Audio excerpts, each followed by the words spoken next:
the very interesting topic that the eyes are actually a part of the brain.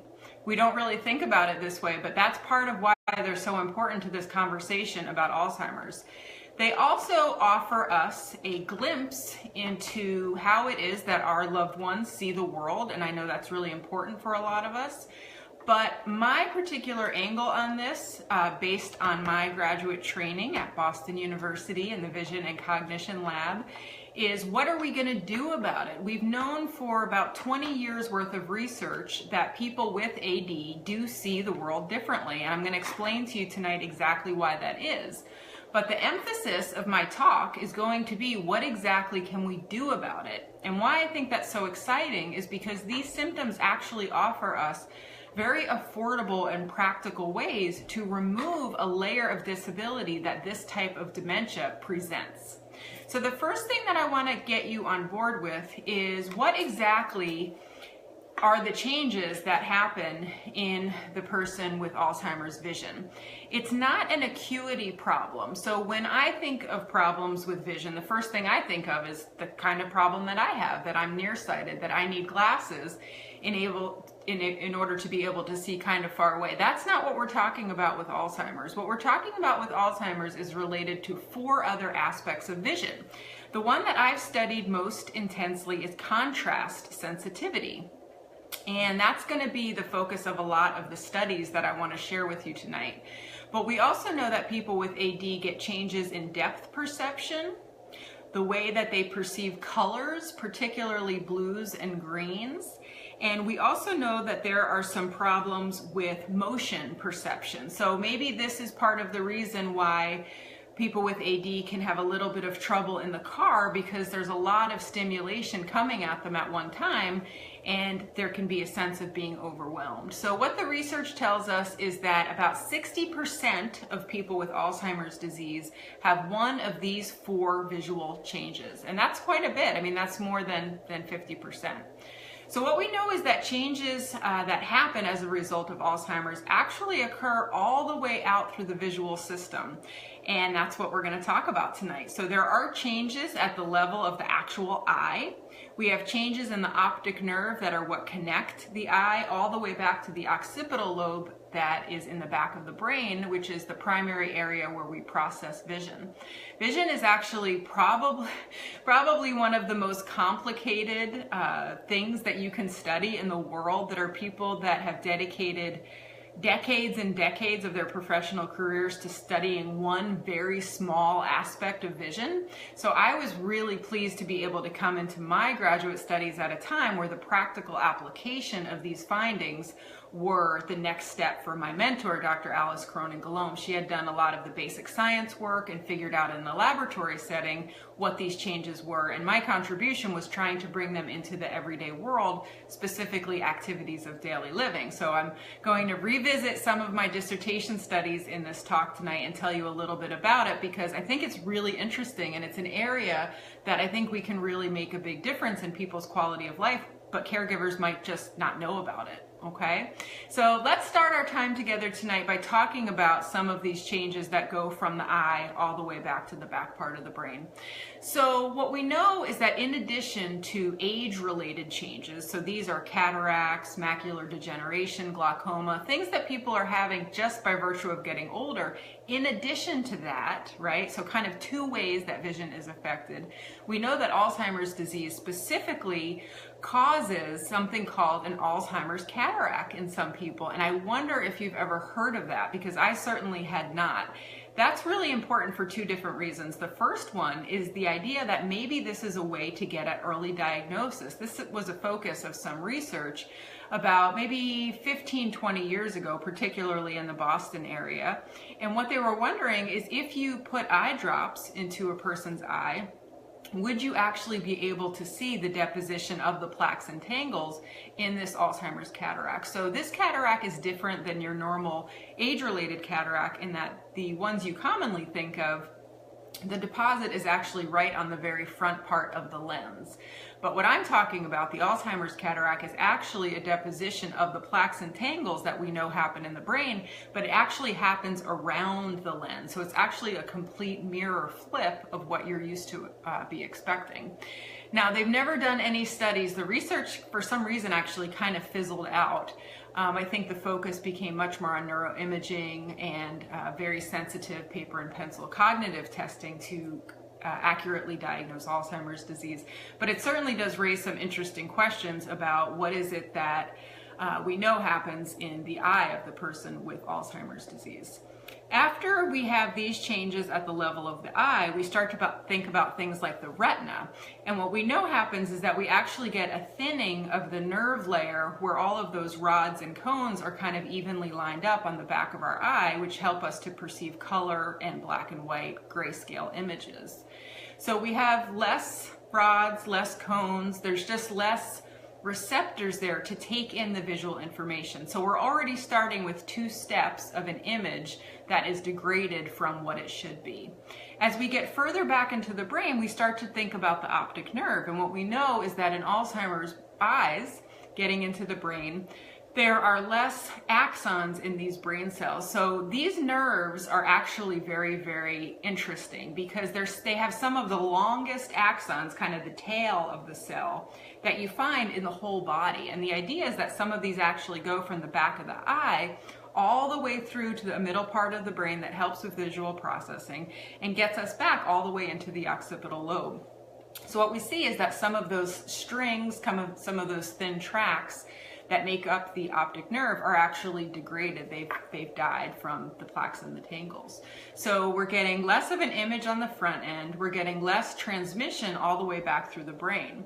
Now, when you actually get back into the visual cortex, we know that this is actually one of the earliest places that those plaques and tangles happen. And this is a little bit different from the way we commonly talk about Alzheimer's disease, because for so many people, the first place that it's really noticeable is in the new learning and memory centers of the brain. And they used to think that over time, it spread throughout different parts of the brain until the whole brain was affected. But what we actually know from some very sophisticated research studies is that there are absolutely early changes that happen in the back of the brain in the vision center. And in fact, in my experience as a neuropsychologist, I think that when you know this and you pay attention and you ask the right questions, you can actually get patients to tell you they are having difficulty, specifically in the part of their brain where spatial information comes in and they have to make decisions based on what they're seeing. So this is probably related to some of the driving problems that we see in Alzheimer's disease, that people might get to a familiar intersection and have this sudden feeling of being confused or not knowing where they are. It's really that specific junction in the brain where the memory centers, the spatial parts of the brain, and the vision parts of the brain all come together, called the temporoparietal occipital junction. And it's kind of right in that little spot there where we think Alzheimer's disease really starts. But again, remember what I said earlier, we really don't talk about these vision changes. They're really not an average symptom that when you go to your doctor and if someone you know gets diagnosed with AD, they're not going to run down a list for you of how people's vision changes.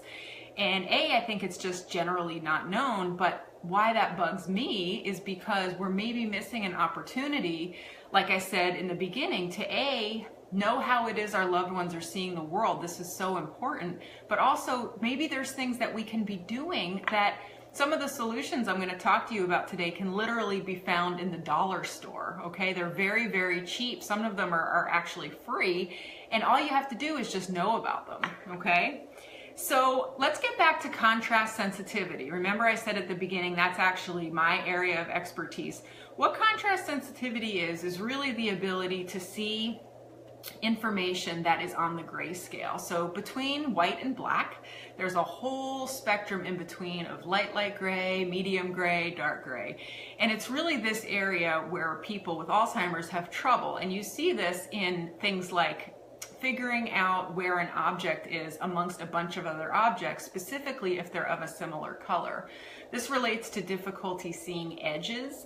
If you start to see the world through this lens, literally, you start to become really kind of amazed at how many things in the visual world are based on very subtle differences in contrast. So I want you to just, after hearing me talk tonight, go look at your remote control. Go look at all of the appliances in your kitchen. So often it's white on gray.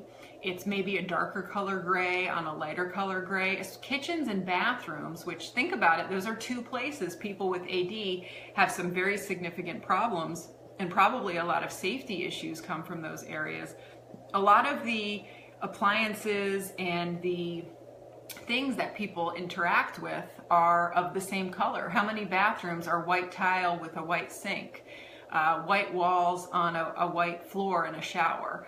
People with Alzheimer's disease have a really hard time when two colors of the same object are side by side. So very hard for somebody with Alzheimer's.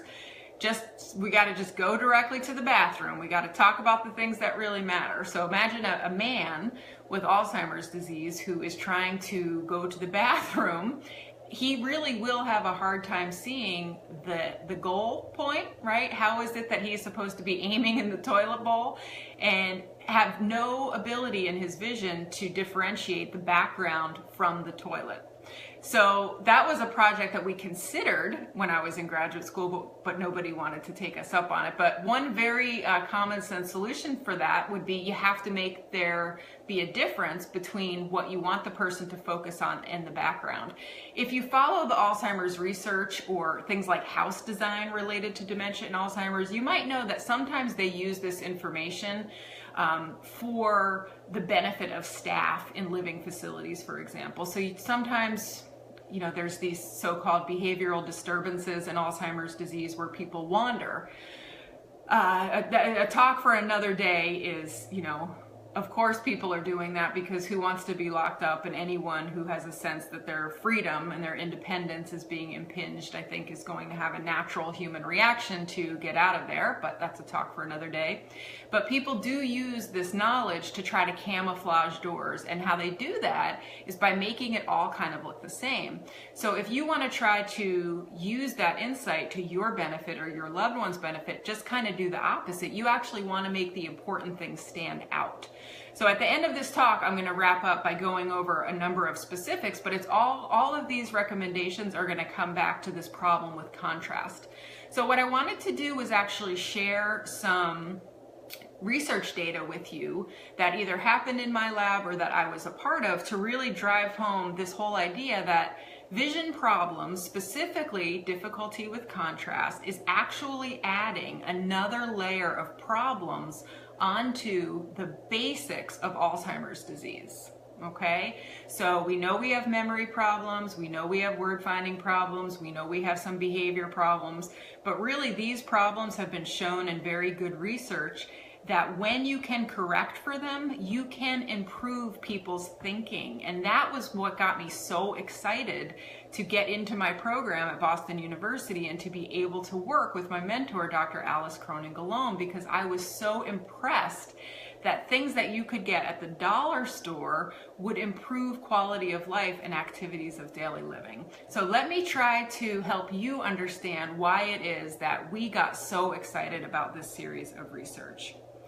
So what we know is that in general, for any older adult, that contrast sensitivity is actually the visual capacity most related to people's ability to do these everyday things like drive, remember to take their medications, follow a recipe in the kitchen. People who have problems that give them impaired contrast sensitivity, even without Alzheimer's disease, are having difficulty in everyday life. So we already knew that from just older adults, okay?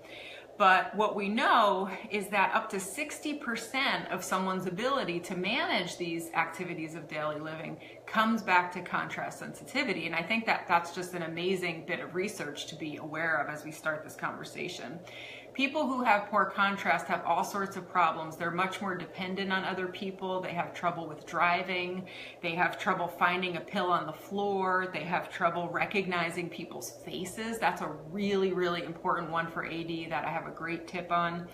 Definitely related to social isolation, recurrent falls, and even early death. So there was a number of studies that came out of this lab at Boston University. I was so lucky to be a part of for 6 years. And they looked at a couple different things. And what they did was they gave someone an object to either name or to remember that was of what we would call everyday contrast. They then did a number of other trials in which they boosted the contrast. So how you do this is basically making the object that you want the person to see more dark or bright in contrast from its background.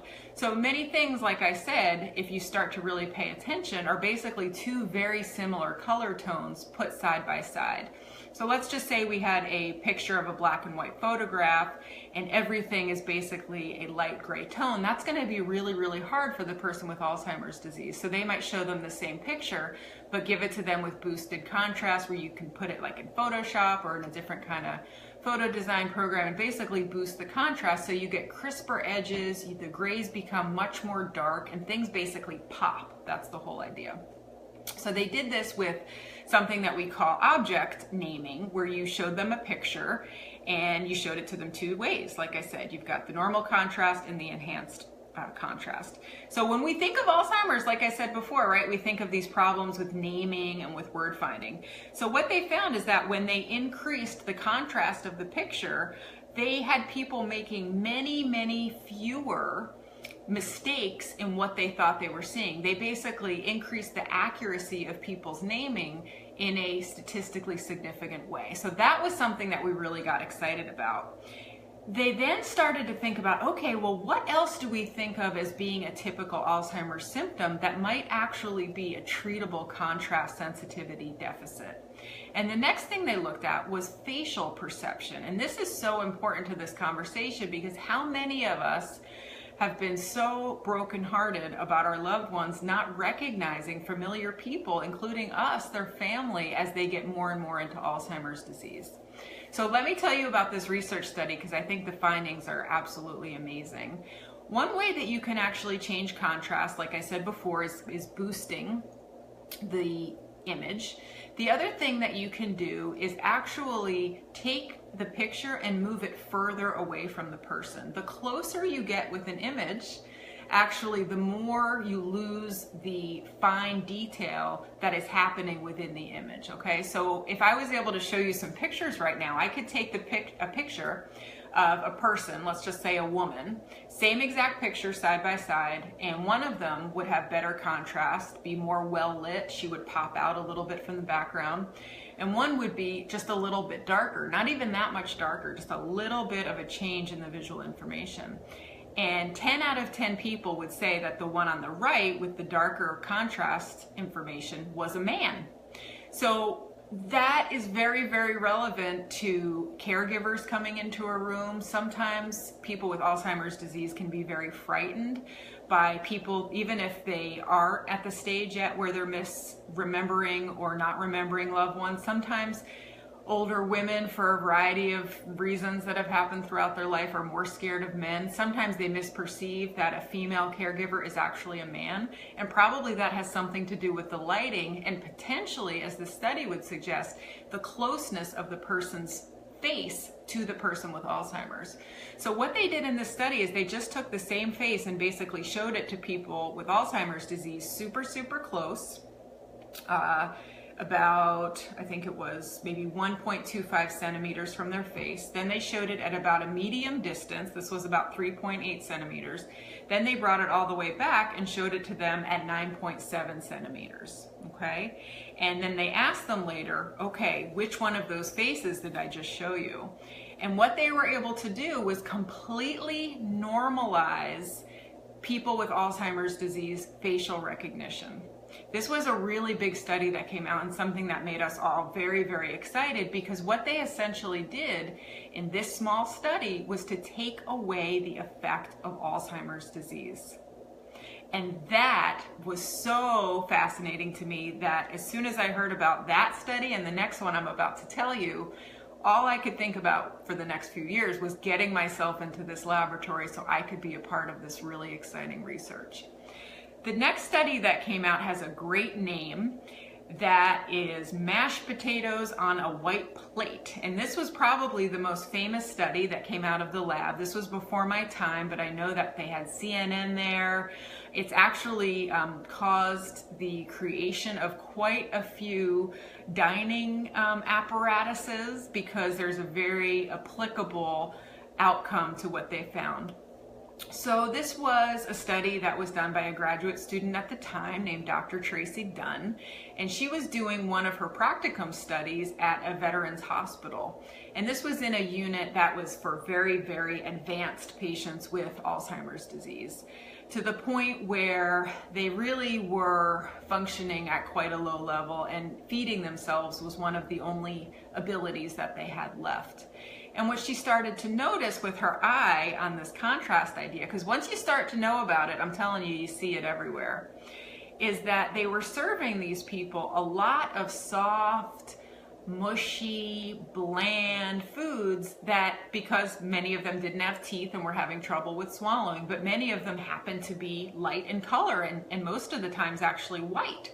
But they were serving them on white plates. They were giving them milk in white cups. And she started to think, maybe part of the problem they're having a hard time eating and drinking is because they're literally not seeing what it is that they're supposed to be going after. In people that are this fragile medically, things like eating and staying hydrated are actually really, really important. So she knew that she had a really interesting and important clinical question on her hand.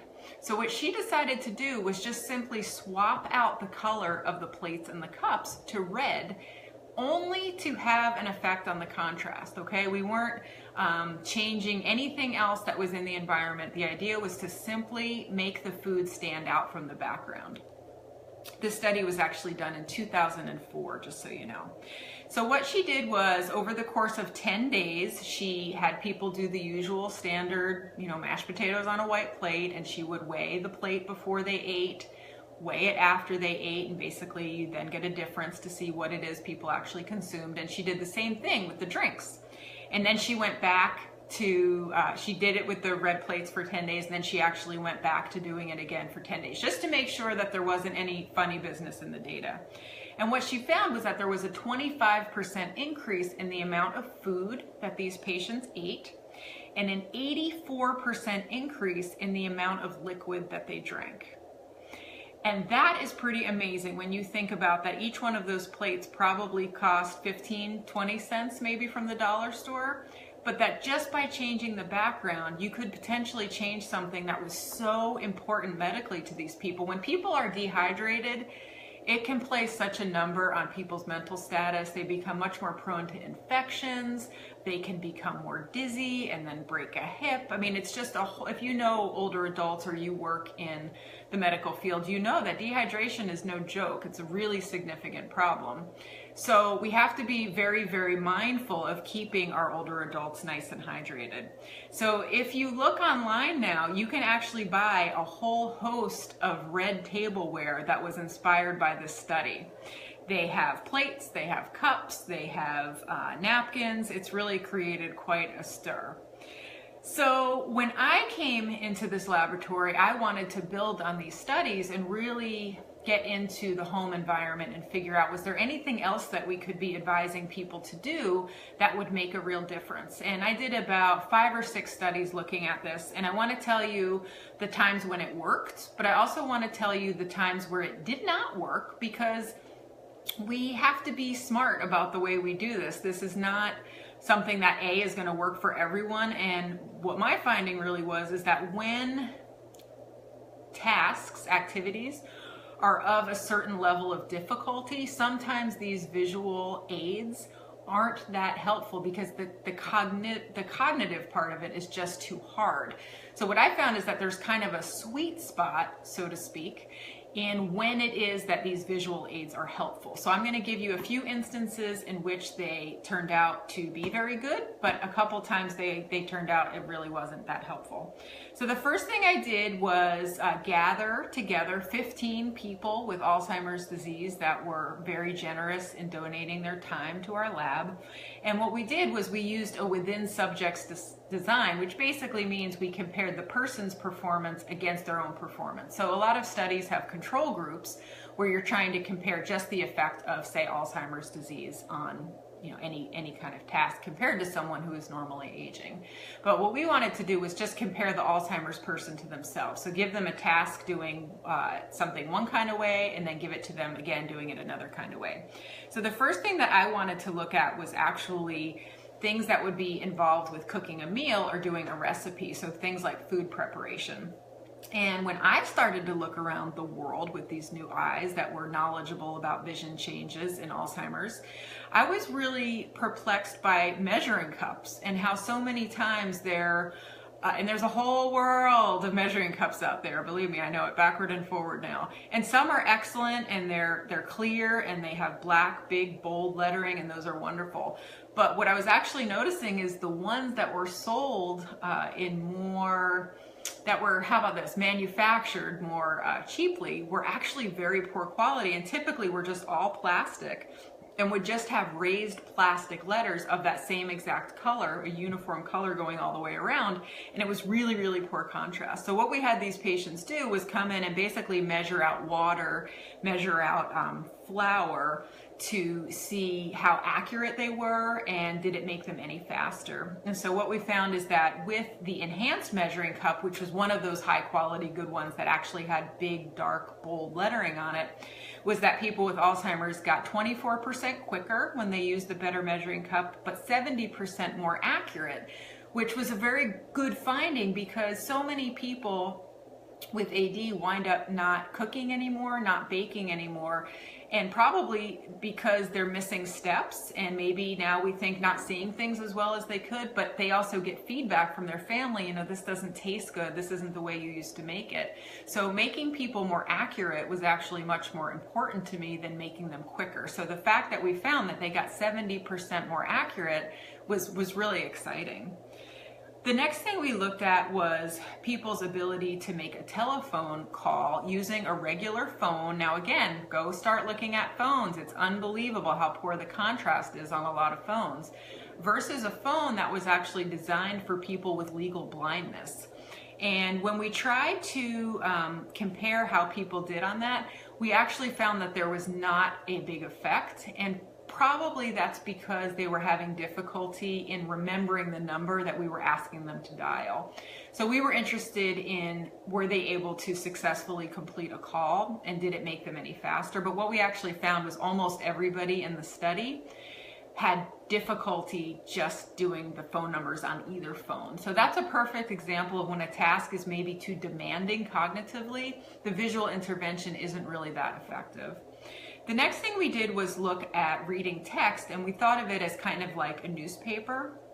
And we had people try to read lines accurately and quickly at either 10% contrast, which is actually very similar to a regular American newspaper, or to something that we had enhanced on the computer. And what we found is when people were reading the normal newspaper, their acuity was about 20/65, but when we gave them the brighter, bolder, larger font color, it was actually as good as 20/35. So that felt like an important finding, because so many times, again, people stop doing things that are good for their brain, that are cognitively stimulating, because they literally can't see it. So anything that we can do to make people want to keep doing activities is really important. So this is where getting big text, big font books can be really helpful. Reaching out online to communities that help people with legal blindness, I think, is actually a wave of the future for helping people with Alzheimer's disease. And I encourage any of you who are out there to look on these websites and just see, is there anything that is specific to contrast that you could bring into your home? The next one I'm going to actually talk to you about is bingo, which is funny. This was one of the last studies that I did, and with a bunch of other really talented people. And what we did was we actually looked at Massachusetts state bingo cards, which happen to be of not so great contrast, compared with bingo cards that we actually made in our lab. And what we were looking for was, again, the speed and the accuracy. And what we found is that the enhanced contrast cards actually help people with Alzheimer's disease stay more engaged with bingo, so they stayed at it longer before they gave up, and they were actually having more successful games of bingo. So that is a very important finding if you're an activities director or you want to work on some leisure activities, some cognitively stimulating activities with someone you love. You have to make sure that you're using big bingo cards. Okay, so all of that research basically taught us that differences in Alzheimer's disease can sometimes be related to treatable vision symptoms. And this is so important. We know that we can improve cognition and we can improve everyday functioning by some very simple, practical, inexpensive ways of helping people with AD see the world better. And I think that that's very exciting news. If you have any further questions about this topic, please comment below and I'll be sure to answer them in the next few days. We're actually going to talk about Parkinson's disease next Wednesday at 6. And specifically, I want to talk about the non-motor symptoms that happen in Parkinson's. All too often we think of Parkinson's as a tremor, or difficulty with walking, shuffling feet, handwriting getting a little smaller. But there's actually a host of other symptoms in our thinking, in our sleep, and in our mood that are really important to talk about. And this is in response to a nice comment that somebody left me recently asking me about vision changes in Parkinson's. So we're going to make the focus of that our next time together. If you have any suggestions for topics that you'd like to see me cover, by all means, just drop me a line right here on this Facebook page. Thanks so much for joining me. If you thought this was interesting or informative, I would love for you to help us spread the word. I'm here every Wednesday night. It's completely free, just accessible brain health information brought directly to you. Thank you so much and have a great night. Bye-bye.